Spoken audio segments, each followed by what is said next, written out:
ठहरो दुर्योधन।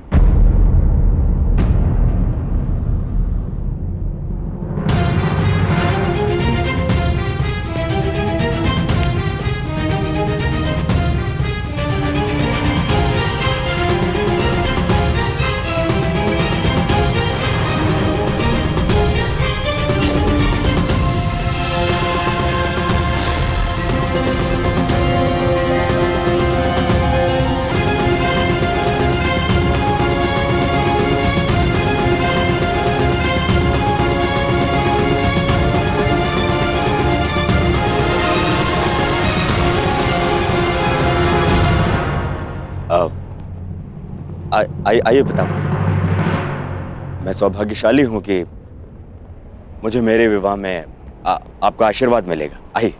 तुमने ये सोच भी कैसे लिया दुर्योधन कि तुम बलपूर्वक विवाह करोगे और मैं आशीर्वाद दूंगा?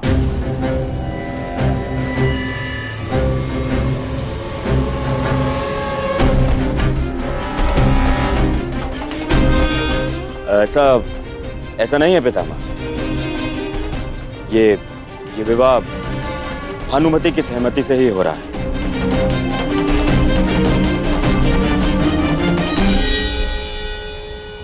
यदि ये विवाह भानुमति की सहमति से होता तो यह अंग में नहीं कलिंग में होता।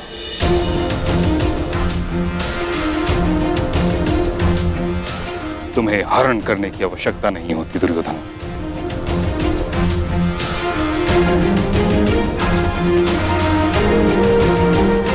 पुत्री भानुमति, दुर्योधन ने जो किया उसके लिए मैं हस्तिनापुर की ओर से क्षमा प्रार्थी हूं। सच सच बताना पुत्री, क्या तुम ये विवाह किसी विवशता के कारण कर रही हो?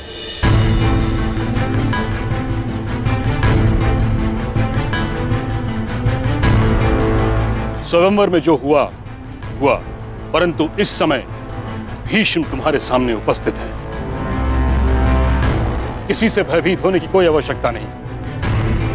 यदि यह विवाह तुम्हारी सहमति से नहीं हो रहा तो मैं वचन देता हूं कि तुम्हें सम्मान पूर्वक कलिंग वापस भेज दिया जाएगा।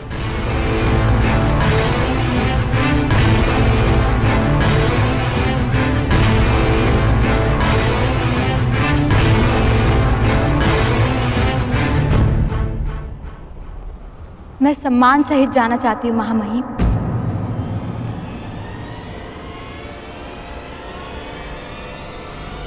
परंतु कलिंग नहीं, हस्तिनापुर।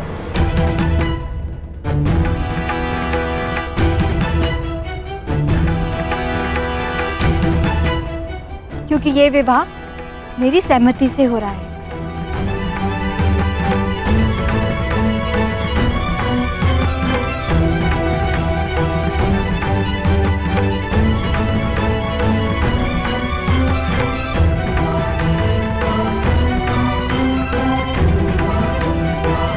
अब तो आप मुझे आशीर्वाद देंगे ना पितामह, और मित्रकर्ण को भी। मेरे साथ साथ आज वो भी दंपत्ति जीवन में प्रवेश कर रहा है।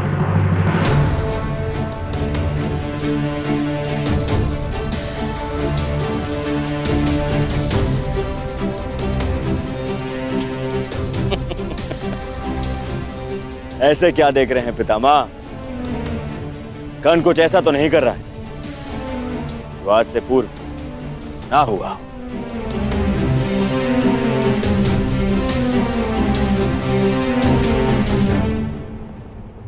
कर्ण ने ऐसा ही कुछ कर दिया जो आज से पूर्व नहीं हुआ।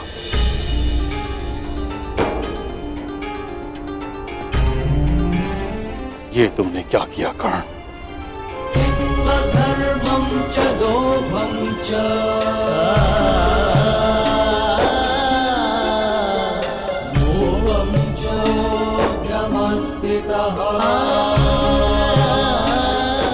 विवाह की रीतियां संपन्न करें पुरोहित।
बधाई हो।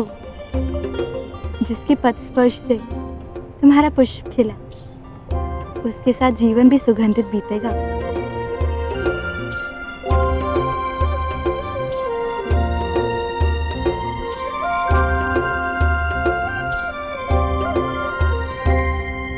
अंगराज कर्ण,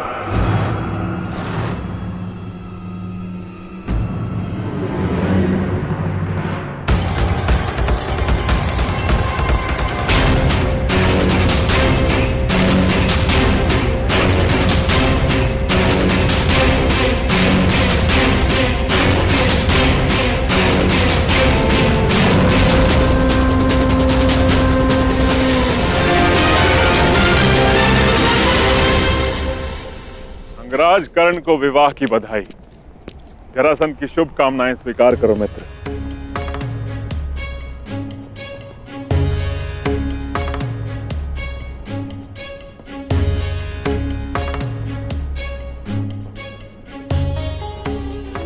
आमंत्रित किए बिना ही आप यहाँ आए हैं मगध नरेश, तो स्पष्ट है कि आपका यहाँ आना केवल बधाई देना नहीं होगा। इस पूरे संसार में अकारण कुछ भी नहीं होता अंगराज। अगर जन्म का कारण होता है तो मृत्यु का भी कारण होता है।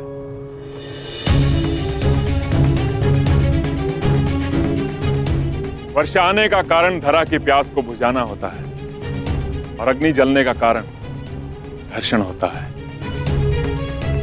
और दो लोग मित्रता भी इसी कारण से करते हैं, जो अपने शत्रुओं से अधिक बलशाली बन सके। मेरे यहां उपस्थित होने का भी एक कारण है, किंतु इतना समय है मेरे पास कि मैं तुम्हारे विवाह की औपचारिकताएं पूरी होने तक रुक सकूं। विवाह करो, कारण उसके पश्चात बताऊंगा।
मैं भगतग्राम जा रही हूँ।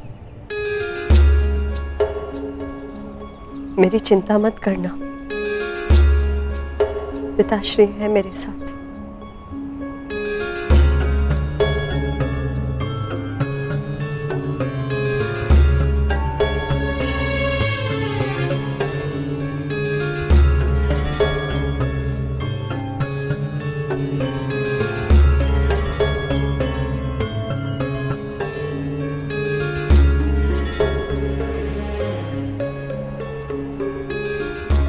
क्षमा करना कर्ण, सुप्रिया को माला देने से पूर्व मैंने उसमें से ये पुष्प निकाल लिया।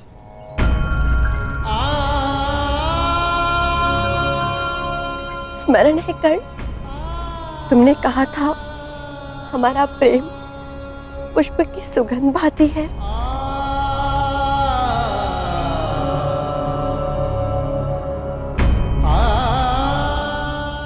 सुगंध जिसे केवल अनुभव किया जा सकता है, स्पर्श नहीं किया जा सकता।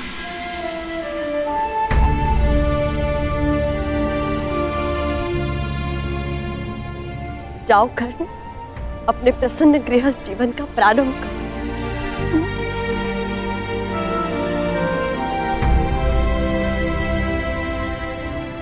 पता नहीं क्यों ऐसा नहीं लगता कि ये हमारी अंतिम भेंट है?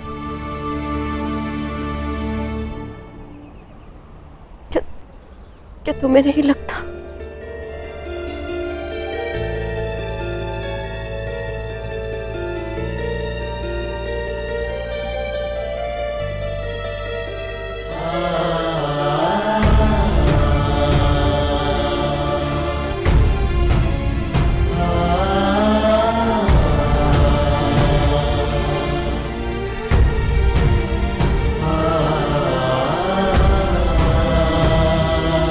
मैंने सदा तुम में अपना नायक देखा है, जिसके लिए उसका कर्तव्य सबसे महत्वपूर्ण है। सदा अपने धर्म पर टिके रहना, जो उचित लगे वही निर्णय लेना, ये मैंने तुम्हीं से सीखा है और वही किया है मैंने। मैं जा रही हूँ कर्ण, परंतु जिस प्रकार एक दीपक के बुझ जाने से प्रकाश नहीं मरता, एक स्वप्न के टूट जाने से आशा नहीं मरती, एक फूल के मुरझा जाने से उपवन नहीं मरता, उसी प्रकार एक सहयात्री के तुम्हारे जीवन से चले जाने से तुम्हारी यात्रा समाप्त नहीं होगी।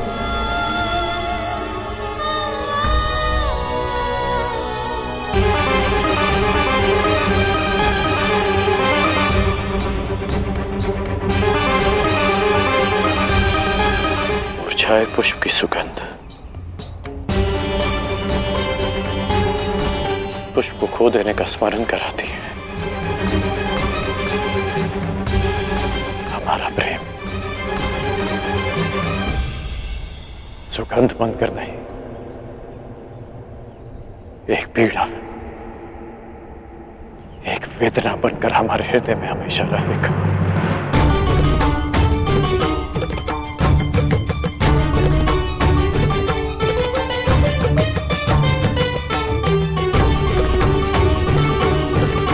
किसी भी रूप में सही करना, प्रेम तो रहेगा ना।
अब अपने आने का कारण बताइए मगध नरेश।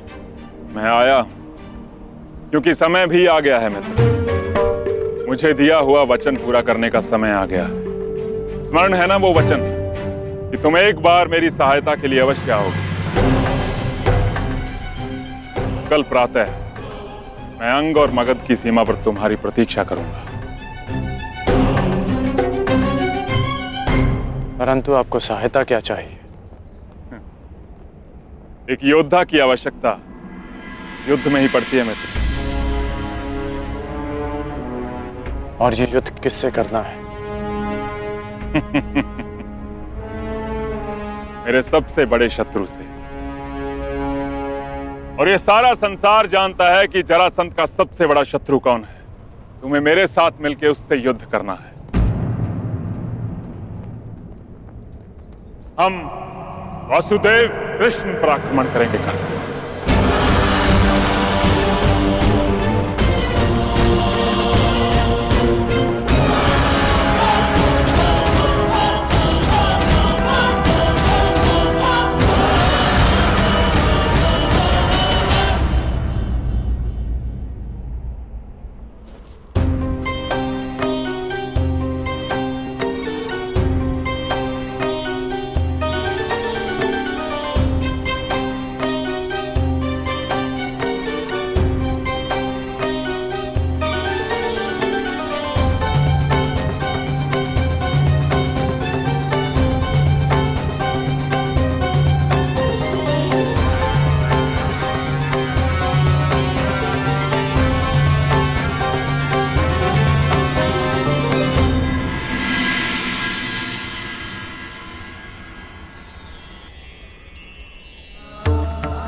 प्रार्थना करते हैं राधे।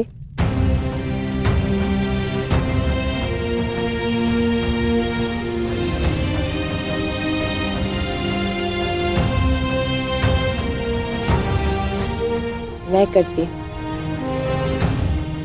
सदा नियम से, और एक कुंवारी कन्या की प्रार्थना सदा उसके पति के विषय में होती है। तो क्या मांगा आपने अपनी प्रार्थना में? यही कि मेरा पति ऐसा हो जिसके सामने आते ही मेरा शीश आदर से झुक जाए, और जिसके विषय में सोचकर गर्व से उठ जाए। परंतु हर स्त्री की भांति मेरे मन में भी चिंता रहे कि मेरे आराध्य मेरी प्रार्थना सुनेंगे या नहीं। जो पूछना चाहती हैं स्पष्ट रूप से पूछिए।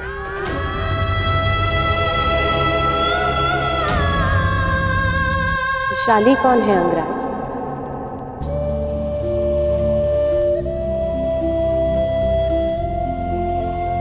और उससे आपका क्या संबंध है? हम दोनों का विवाह नियति का एक ऐसा मोड़ है जिसकी मैंने कभी कल्पना नहीं की थी, क्योंकि जिस मंडप में हम दोनों का विवाह हुआ उसी मंडप में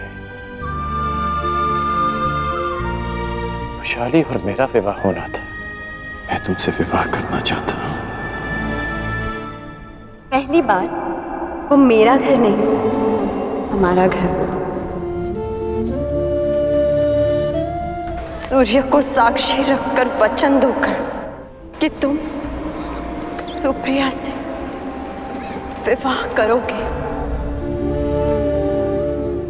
ये सूत पुत्र राधेकरण वचन देता है कि मैं सुप्रिया से विवाह करूंगा। विशाली का प्रेम मेरे हृदय में हमेशा रहेगा।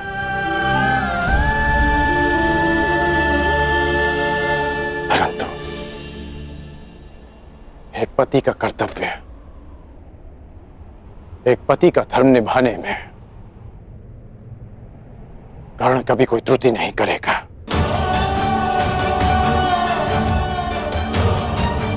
अब हम दोनों विवाहित हैं, इसलिए बस अंगराज,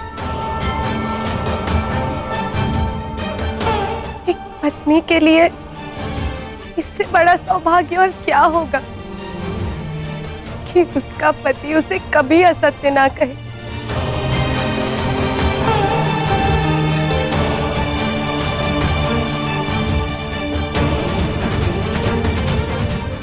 मेरे आराध्य ने मुझे मेरी पूजा का फल दे दिया। अंगराज, आपको भी उसी आराध्य की पूजा करनी चाहिए। प्रतीत होता है कि आपके आराध्य बड़े शक्तिशाली हैं। कौन है वो? कुछ कहते हैं कि वो देवों के देव हैं, और कुछ उन्हें हमारी ही भांति मात्र एक मनुष्य मानते हैं, जो अजर नहीं, अमर नहीं, परंतु मेरे जैसे भक्तों के लिए वो मृत्यु, जीवन और जड़ से कहीं आगे है। आपने भी उनका नाम सुना होगा। वो है वासुदेव कृष्ण। कृष्ण, मुझे दिया हुआ वचन पूरा करने का समय आ गया। स्मरण है ना वो वचन कि तुम एक बार मेरी सहायता के लिए अवश्य आओगे। हम वासुदेव कृष्ण पर आक्रमण करेंगे।